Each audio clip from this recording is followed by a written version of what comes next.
So I got this insight just in the last 24 hours maybe, that this channel is an experiment for me. It's something that needs to evolve, a work in progress.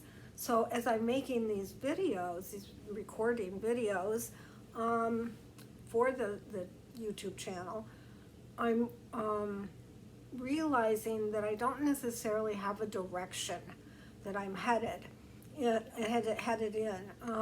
I definitely have this instinct that this is about people sharing their stories of their life journey. I'm clear on that. I just don't know quite how to put it together yet. I feel it definitely should be through conversations with people just like you and me out there that are willing and feel they have a story to tell about their life journey that maybe could help another.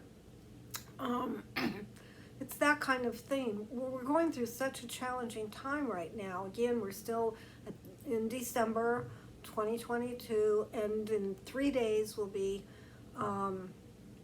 in 2023. So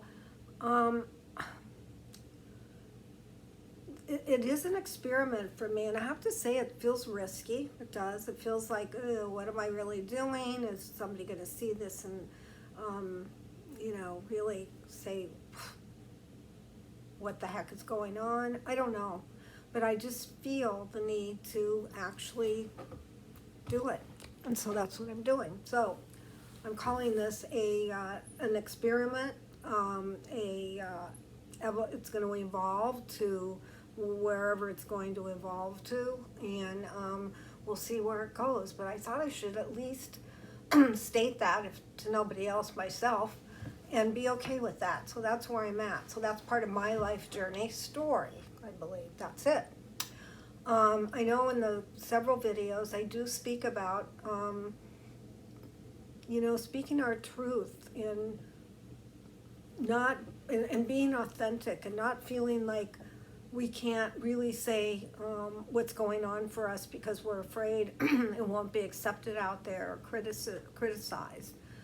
And when I talk about sharing our story, I mean our story, not an opinion or a judgment of something going on out there. That's not what I'm looking for. I'm looking for people to literally share a story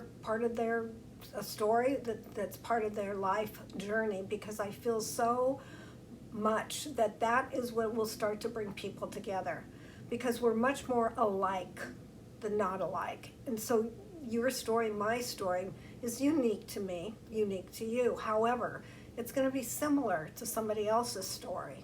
And in that sense, then it's going to help somebody else. And I think what I get from all this is, as we share our stories, we realize, like I said, that we're more alike than not alike. And I think this is a key to where we're headed right now during this really challenging time of this evolution of human consciousness. So, and I've talked about it, I want to participate in this evolution in whatever way I can. So for me, at least for now, I believe this idea, this YouTube channel is what is going to be a way for me to participate in this. And so the more I think about our sharing of our stories, the more I hear people's stories, it seems like. And I can give you an interesting example. I saw a video yesterday about a woman who was born in the 40s, I don't know, maybe 1945, something like that. And then she was adopted out. She didn't know who her birth parents were. And as she got into her 20s, she's from the UK. There was a system, I think the same system has happened here, where you could register or ask to see if your birth mother would be willing to speak with you. You could go, in other words, trying to find out who is your biological parents or family. So this woman did that, and when doing that, she went to wherever she went, to the government office, and they gave her a file, and I guess in this file was a certain amount of information, not the contact information, for the parent or the birth mother or the birth father, but just general information. So while she's looking at this information, she sees that one, her mother was 16. So there she understood, okay, the mother was 16, quite young to have to try to care for a child. By the way, this woman was adopted by a wonderful family, had a wonderful life, and certainly couldn't have asked for a better family. Anyway, she reads down this piece of paper. She sees that actually the father was the mother's brother. So she was born from incest. And she freaked because she was brought up in her adoptive family as a Catholic, and I think pretty religious Catholic, and that was such a sin in the Catholic religion. That's how she explained it. Anyway, she had already asked through this process, had already asked to meet the birth mother, so that thing was already progressing. She was revolted by this information. She was just absolutely blown away, didn't know how to deal with it. And through the few days after this understanding of who her parents were in some way, she decided that she could never get married because she could never have children, because from her understanding, if that she could have children that would be could in one way or another not be healthy, not be normal, and that she couldn't do that to either a child or to marry somebody with that knowledge. She decided she could anyway never tell anybody this, never ever, because she felt should she tell her family or her siblings, they would be disgusted by this, and they would see her in a whole different way. In fact, they probably wouldn't want anything to do with her. This is her idea of what would happen if anybody found this out. So a part of the story is she did actually meet with the birth mother and the father. It didn't go well because she didn't realize how angry she was, and so she kind of had a tyrant. Anyway, it just didn't go well, but she met them, and they didn't deny that this was true. So for 20 years, she did not speak of this, and then for 20 years, she was in a relationship at the time that she found this out, and she got out of the relationship, so she never never obviously married or had children. And she just she had quite a few siblings, so she enjoyed their children, and her nieces and nephews, and that's how she led her life, keeping this secret for 20 years. And what happened at the end of this 20 years is she happened to be with a good friend of hers, and they were taking a long drive traveling somewhere, and they were talking about their childhood, etc. And anyway, out of the blue, she reveals this information and how she felt so revolted and how she knew she shouldn't tell anybody. And this friend said, "Oh my God, you're out of your mind.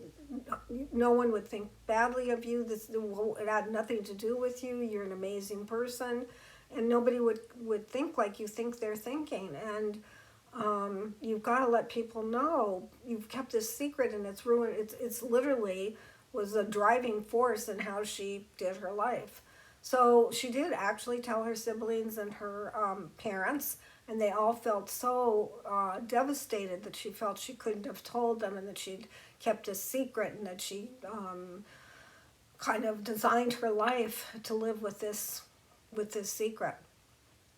So, the other thing that she said is her thought of what would happen if she had children, she found is totally not true, and none of her concerns or fears would have happened. Most likely wouldn't have happened. Anyway, the reason I'm kind of telling this story is I think it's an incredible example of the stories we don't tell, the secrets, if you will, because we feel we're not going to be accepted. You know, if you happen to listen to not near-death experiencers, many, many times they say, you know, this happened 20 years ago. I had the near-death experience, but I didn't tell anybody because I was feared that I would be looked at as crazy. Or I tried to tell somebody and they did say I needed mental help. So it's a common thing. So here people had these near-death experiences, many of them had them and never said anything until more recently, when where now it seems to be more accepted on some level. So people are finally telling their story, and it's helping a bunch of other people that also have had the near-death experience but never felt they could tell anybody. So this has been a huge, I don't know, a blessing. I would call it a blessing for those that felt they could never tell anybody about this incredible experience they had, or maybe, or even those that had tried but were told, no, you're that's not what happened, blah blah blah. You know, what people like to say. So there's a great example of another hidden story, we could call it.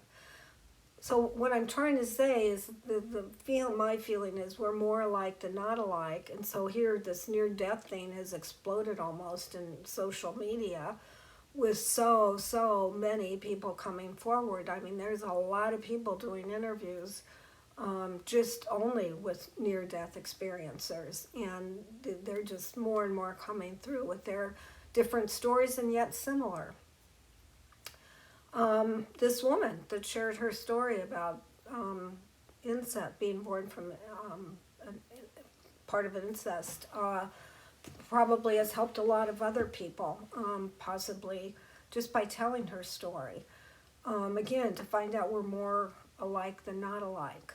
So that's where I'm hoping this work in progress that I'm involved in kind of finds its way. And that's what's going to happen. It has to find its way, because even in speaking about it right now, I kind of don't have it all together in my head. I'm not real clear on next steps I should take. So the only thing I'm going to be doing is recording videos about about this subject of, are we, more alike than not alike? Talking about how do we share our own story, and how do we deal with the concern about criticism, or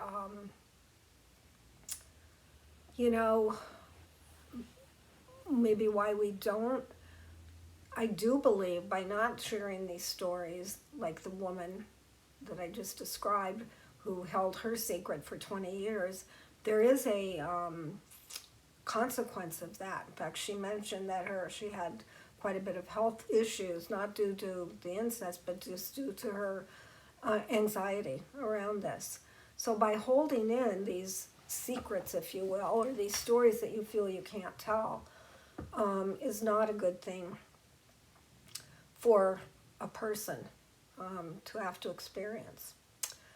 So I think that's, excuse me, I think that's kind of enough for me to say on this video for now.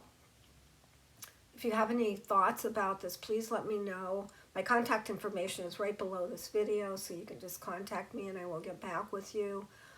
Again, this is a work in progress. Let's see where it goes. It is an experiment for me, but I can't seem to let go of this idea to find ways to show we're more alike than not alike, because of the division that's going on in the world right now, and the what do I want to call, the judging that goes on of one another, and the hate crimes, and oh whoa, we all know it's totally over the top. We're not in alignment, but maybe this one little piece could be. So if you have a story you're willing to share, please let me know. And again, this is work in progress, so I know it's kind of the beginning. It kind of sounds wonky. But hey, I hope you'll hang in there with me, and let's see where it goes. Thanks for listening.